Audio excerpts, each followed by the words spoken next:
Welcome to the channel. Here, we honor the legendary figures we've lost, but whose legacies continue to inspire us every day. Don't forget to subscribe, hit the like button, and turn on the bell so you never miss a tribute. Stick around till the end, we promise there's always something meaningful waiting for you. Jeffrey Allen Torborg was an American professional baseball player, coach, and manager, widely known for his work in Major League Baseball (MLB), both on and off the field. Born on November 26, 1941, in Westfield, New Jersey, Torborg's love for baseball began at a young age and shaped his future. Throughout his life, he was a prominent figure in the baseball community, leaving behind a legacy both as a catcher and as a manager. Torborg's baseball career started in high school, where he was the catcher for the Westfield High School baseball team. His skills on the field earned him a scholarship to Rutgers University, where he played for the Rutgers Scarlet Knights from 1961 to 1963. During his time at Rutgers, Torborg gained national recognition for his exceptional performance, particularly in 1963, when he posted an impressive .537 batting average and earned All-American honors. His college success helped set the stage for his entry into professional baseball. In 1963, Torborg was signed by the Los Angeles Dodgers as an amateur free agent. He began his professional career in the minor leagues before making his MLB debut with the Dodgers in 1964. He started as a third-string catcher, working behind John Roseboro and Doug Camilli. Torborg's most notable early moment came on September 9, 1965, when he caught Sandy Koufax's historic perfect game, one of the most significant achievements in baseball history. Torborg's relationship with Koufax continued to be a defining part of his career, with Torborg catching multiple no-hitters throughout his time with the Dodgers and beyond. In 1970, he caught Bill Singer's no-hitter, and in 1973, he was behind the plate for the first of Nolan Ryan's 7 no-hitters. Although Torborg was primarily a backup catcher during his time with the Dodgers, he proved himself as a reliable and skilled player when called upon. However, his time with the team came to an end in 1971 when the Dodgers sold his contract to the California Angels. Torborg continued to play for the Angels until 1973, where he again caught another milestone in baseball history, Nolan Ryan's first no-hitter. However, his time with the Angels was brief, as he was traded to the St. Louis Cardinals in December 1973.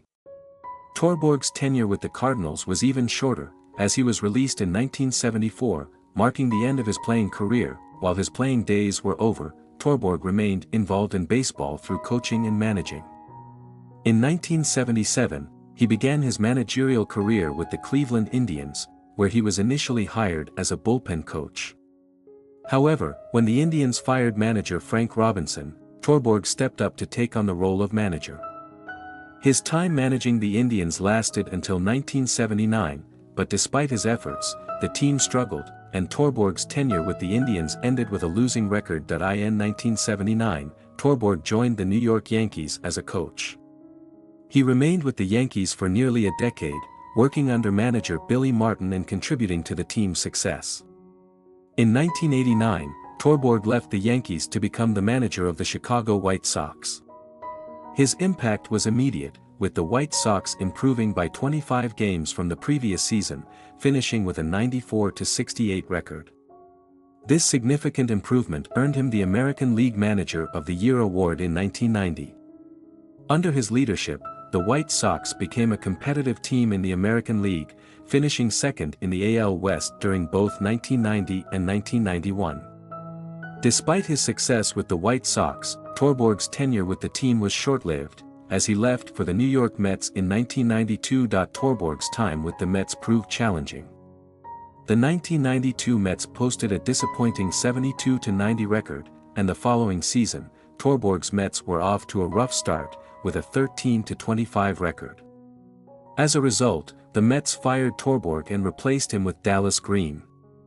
Despite the disappointment in New York, Torborg's ability to turn teams around did not go unnoticed, and he quickly moved into other roles within baseball. In the late 1990s, Torborg transitioned into broadcasting. He worked as a color commentator for CBS Radio and Fox, calling numerous World Series games and providing insights into the game's nuances. Torborg's voice became familiar to baseball fans across the country, and his insightful commentary contributed to the viewing experience of major games, particularly during the 1995 to 1997 World Series broadcasts. He also worked with Fox as a color commentator for a variety of baseball coverage from 1996 to 2000. In 2001, Torborg returned to managing, this time taking over the Montreal Expos. After Jeffrey Loria purchased the Expos and moved the team to Florida, Torborg followed him to become the manager of the Florida Marlins. Under his leadership, the Marlins finished the 2002 season with a 79-83 record, but Torborg's tenure was marked by inconsistency. In 2003, after the Marlins started the season poorly with a 16-22 record, Torborg was fired, and Jack McKeon took over as manager. McKeon would go on to lead the Marlins to a World Series championship that year, further cementing the idea that Torborg's time with the team was a missed opportunity. After his managerial career ended, Torborg returned to broadcasting, where he continued to work with networks like Fox and regional stations like FSN South. He was part of the broadcast team for Atlanta Braves games in 2006, working alongside Bob Rathbun. Unfortunately, Torborg and Rathbun were not retained for the 2007 season, marking the end of Torborg's broadcasting career. Throughout his managerial career, Torborg compiled a record of 634 wins and 718 losses across his time with the Cleveland Indians, Chicago White Sox, New York Mets, Montreal Expos, and Florida Marlins. His career win percentage of .469 reflects the challenges he faced as a manager, but it also speaks to his resilience and ability to adapt to different teams and situations. Beyond his professional achievements, Torborg had a rich personal life. He was of Danish descent and was married to Susie Barber on June 6, 1963. The couple had 2 children, and Torborg spent more than 25 years living with his family in a home in Mountainside, New Jersey. His son, Dale Torborg, followed in his father's footsteps and became a professional wrestler, while his daughter-in-law, Christy Wolf, is a bodybuilder and former professional wrestler. Despite the demands of his baseball career, Torborg remained dedicated to his family, and his personal life was marked by his commitment to his loved ones. In his later years, Torborg was diagnosed with Parkinson's disease, a condition that ultimately affected his health.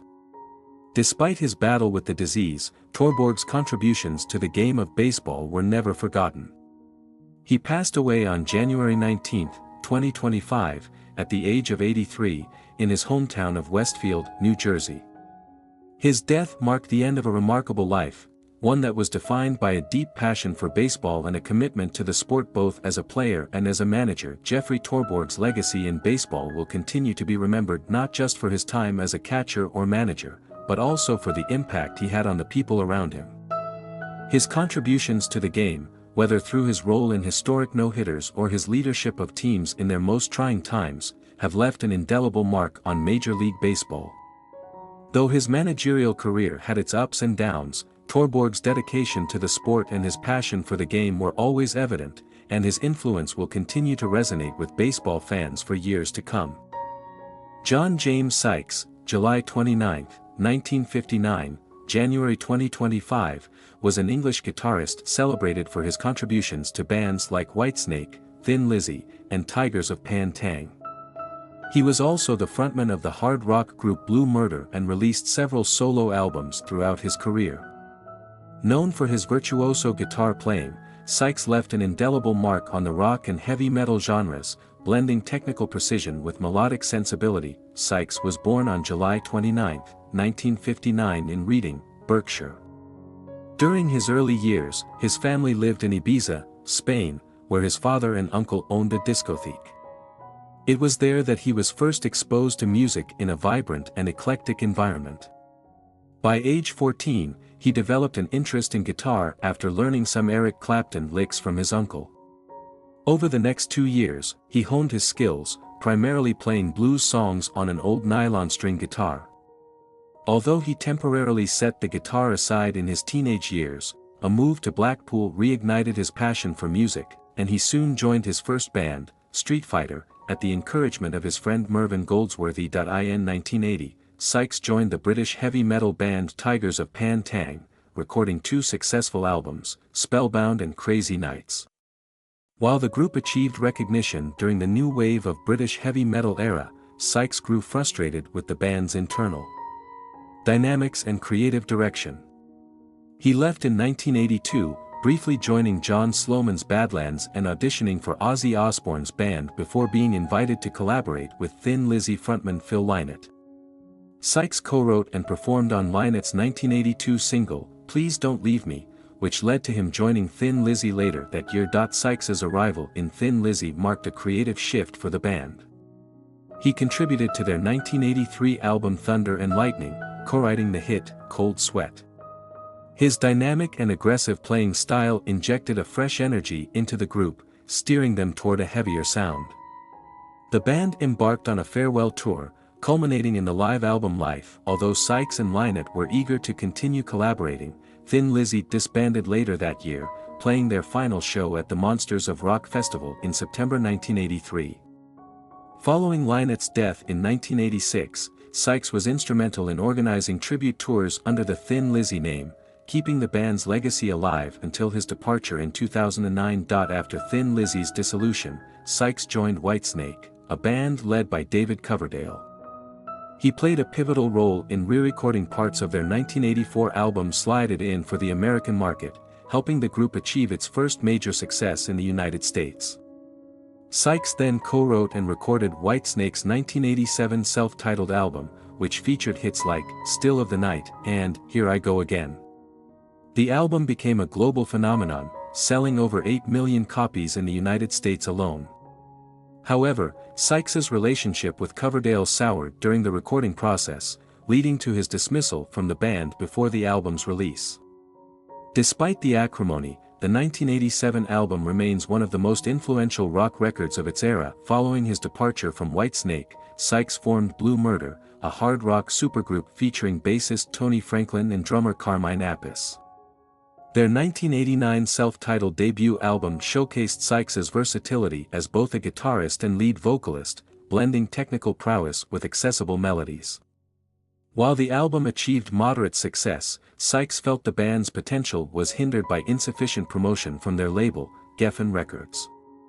Blue Murder released a second album, Nothin' But Trouble, in 1993, but its lack of commercial success led to the group's disbandment in 1994. Although there were subsequent attempts to reunite Blue Murder, disagreements over the band's branding and direction prevented a full-fledged comeback. In addition to his work with Blue Murder, Sykes launched a solo career, releasing albums like Out of My Tree, 1995, Loveland, 1997, and Nuclear Cowboy, 2000. These records highlighted his range as a musician, from ballads to heavy rock tracks, and demonstrated his continued commitment to artistic exploration. His live album, Bad Boy Live, released in 2005, captured the raw energy of his performances and cemented his reputation as a captivating live performer. Throughout his career, Sykes was known for his signature playing style, characterized by fast alternate picking, pinch harmonics, and a distinct vibrato. His influences included guitar legends such as Jimmy Page, Ritchie Blackmore, and Gary Moore. Sykes's technical skill and melodic sensibility earned him critical acclaim, including a spot on Guitar World's list of the 100 greatest heavy metal guitarists of all time in 2004.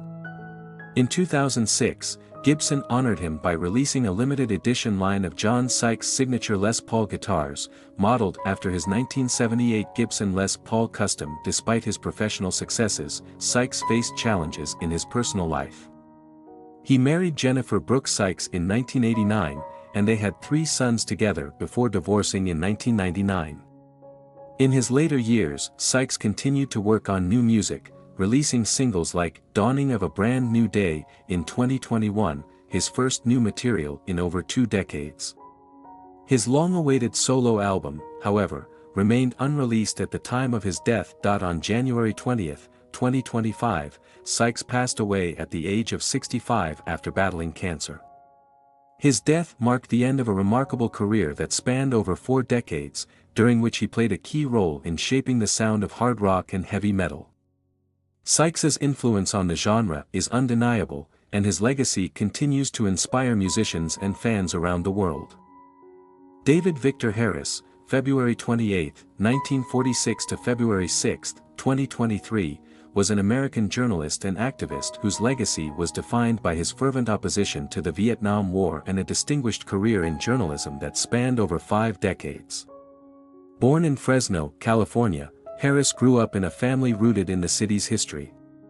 His father, Clifton G. Harris Jr., was a real estate lawyer, and his mother, Elaine Jensen Harris, was a devoted Christian Scientist. Harris was the younger of 2 siblings, with his brother Clifton G. Harris III being 18 months older. His family's local prominence was marked by the contributions of his ancestors, including his great-grandfather Levi Barringer, a Fresno settler, and his maternal grandfather Daniel Jensen, a master woodworker. Harris attended Fresno High School, where he excelled in academics, debate, and football, earning the title of Boy of the Year upon his graduation in 1963.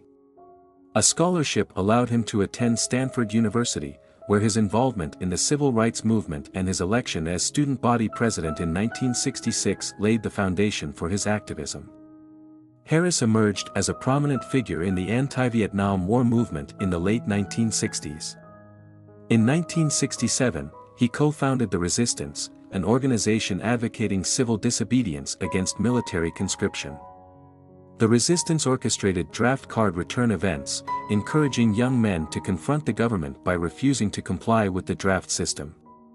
Harris himself became a symbol of the movement when he refused to report for military duty in January 1968, an act of defiance that led to his indictment and eventual conviction for disobedience of a lawful order of induction. In May 1968, a federal court sentenced him to 3 years in prison, a punishment the judge delivered with the remark, "You may be right, but you're going to be punished." Harris's appeal efforts proved unsuccessful, and he entered the federal prison system in July 1969. He served 20 months across facilities in Arizona and Texas, ultimately being released in March 1971. Despite his incarceration, Harris continued to oppose the Vietnam War until the signing of peace agreements in 1973.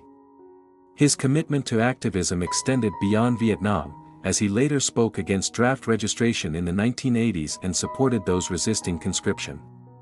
In 1976, he ran unsuccessfully for Congress as a Democratic candidate, challenging Republican incumbent Pete McCloskey, who advocated for mandatory national service.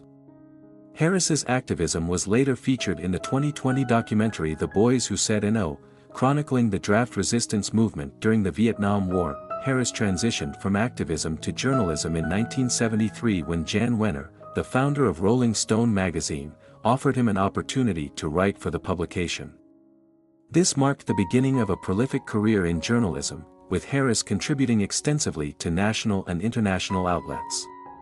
In 1978, he signed a decade-long contract as a contributing editor for the New York Times Magazine. Afterward, he concentrated on authoring books, publishing 11 works that explored themes ranging from politics and war to environmental issues and sports.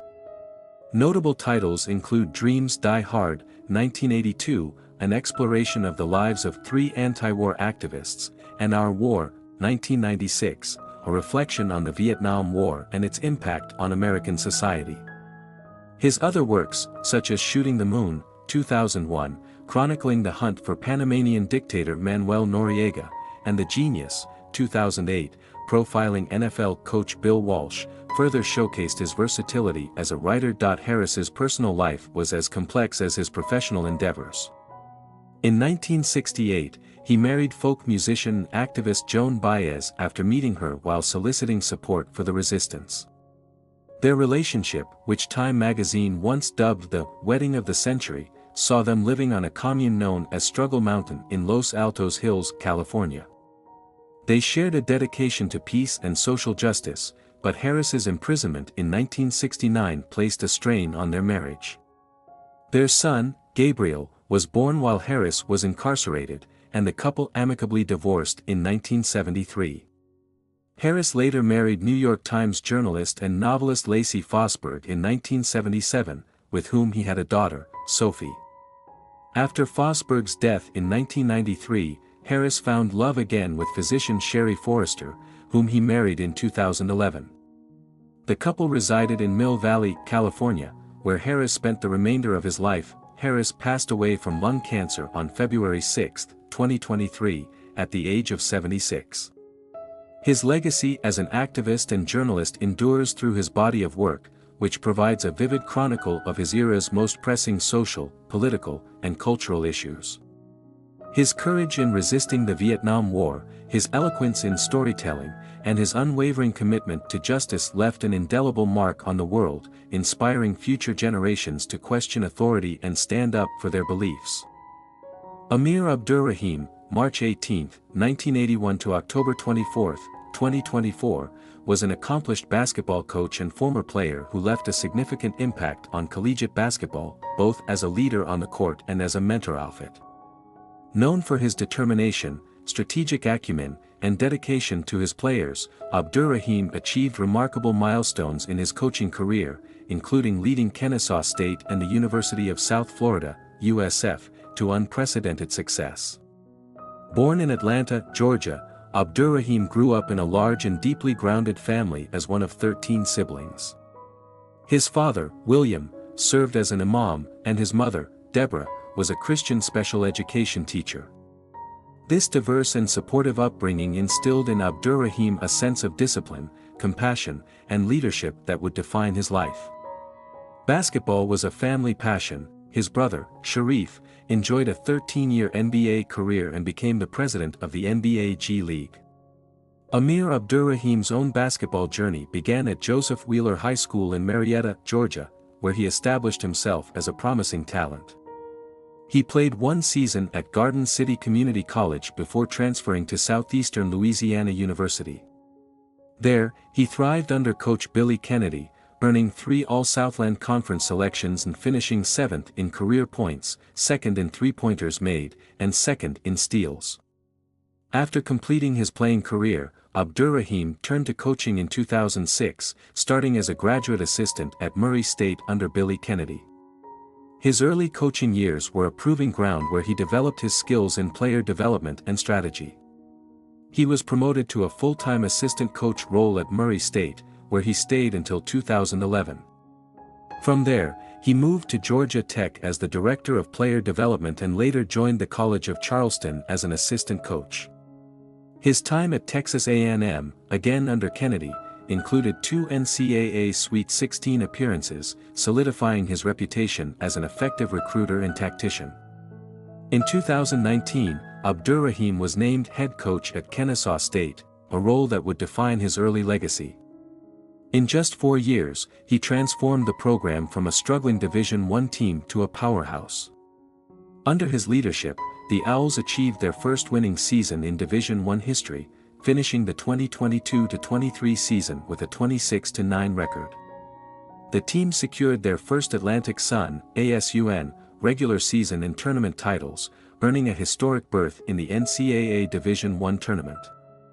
For his efforts, Abdur-Rahim was named the 2023 ASUN Coach of the Year, a testament to his ability to inspire and elevate his team. His success at Kennesaw State led to his appointment as head coach of USF in March 2023.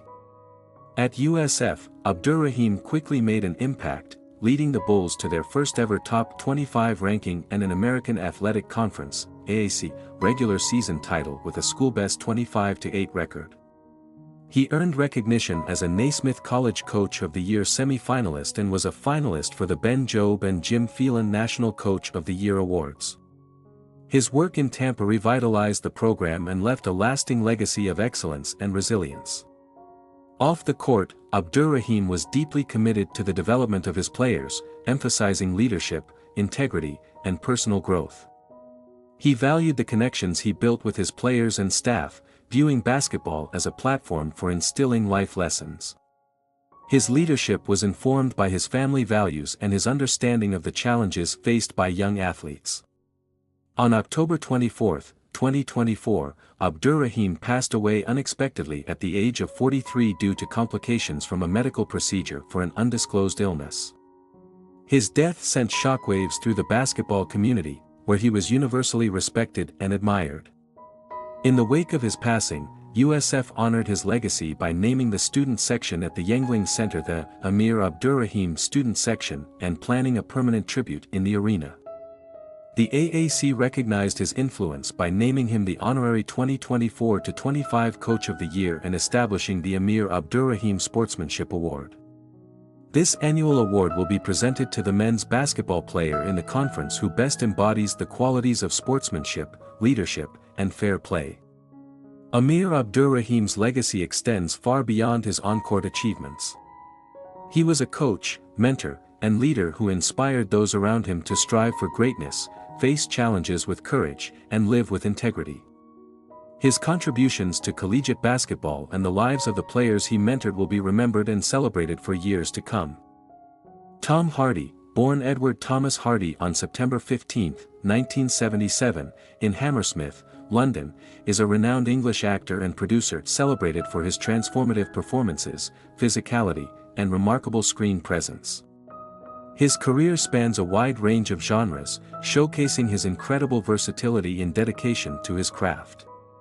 From action-packed blockbusters to emotionally charged dramas, Hardy has become one of the most respected figures in contemporary cinema. Growing up in East Sheen, London, Hardy had a relatively artistic upbringing. His mother, Anne Hardy, was an artist, and his father, Chips Hardy, a novelist and comedy writer, greatly influenced his creative interests. Hardy attended Reed School and Tower House School before pursuing acting at the Richmond Drama School and subsequently the Drama Centre London. These formative years laid the groundwork for a career characterized by intense preparation and fearless portrayals. Hardy's first big break came in 2001 when he was cast in Ridley Scott's war drama Black Hawk Down. His portrayal of a young Army Ranger demonstrated his natural talent and caught the attention of filmmakers and audiences alike. This early success opened doors for him, but it was his 2008 role in Bronson that truly established him as a force to be reckoned with. Playing Charles Bronson, one of Britain's most infamous prisoners, Hardy underwent a dramatic physical transformation, gaining weight and muscle to embody the volatile and unpredictable character. His performance earned widespread acclaim and marked him as an actor willing to push boundaries. In 2010, Hardy's career skyrocketed with his role as Eames, a suave and witty forger, in Christopher Nolan's Inception. This collaboration with Nolan proved transformative, leading to a fruitful working relationship. 2 years later, Hardy starred as the iconic villain Bane in The Dark Knight Rises, 2012, another Nolan-directed project. Despite the challenge of performing much of the film behind a mask, Hardy delivered a powerful, nuanced performance that became one of the most memorable aspects of the Batman trilogy. Hardy's ability to immerse himself in diverse characters continued to set him apart. In Warrior, 2011, he played Tommy Conlon, an emotionally scarred MMA fighter, in a role that required not only physical transformation but also deep emotional resonance. This dual focus on physicality and emotional depth became a hallmark of his work. Similarly, in Locke, 2013, Hardy showcased his skill in minimalist storytelling by delivering a riveting solo performance as a man grappling with personal and professional crises during a single car journey. The year 2015 proved to be a landmark in Hardy's career, with two standout performances in Mad Max, Fury Road and The Revenant. In Fury Road, he took on the role of Max Rokitansky, the stoic survivor in George Miller's visually stunning post-apocalyptic action epic. His ability to convey vulnerability and strength with minimal dialogue made the character unforgettable. In The Revenant, he played John Fitzgerald, a ruthless fur trapper driven by greed and survival instincts. Hardy's performance earned him an Academy Award nomination for Best Supporting Actor, further cementing his status as one of Hollywood's elite actors. Hardy's versatility extends beyond film. On television, he delivered memorable performances, such as the enigmatic Alfie Solomons in the critically acclaimed historical drama Peaky Blinders. In 2017, he co-created, produced, and starred in Taboo, a dark and atmospheric period drama that showcased his talent not only as an actor but also as a storyteller. His commitment to these projects highlighted his willingness to explore complex and morally ambiguous characters. In addition to his on-screen accomplishments, Hardy has taken on roles in the superhero genre, starring as Eddie Brock in Venom, 2018, and its sequel Venom, Let There Be Carnage, 2021. These films allowed him to showcase his comedic timing and his ability to balance humor with action-packed storytelling. His portrayal of the symbiotic antihero brought a unique charm and edge to the Marvel franchise, resonating with audiences worldwide. Hardy's dedication to his craft is evident in his meticulous approach to every role. Known for his willingness to undergo significant physical and emotional transformations, he consistently immerses himself fully into his characters. This commitment has earned him widespread respect among peers and industry professionals. Beyond his work in front of the camera, Hardy is also a producer, lending his creative vision to projects he is passionate about. Off-screen, Hardy is deeply committed to philanthropy.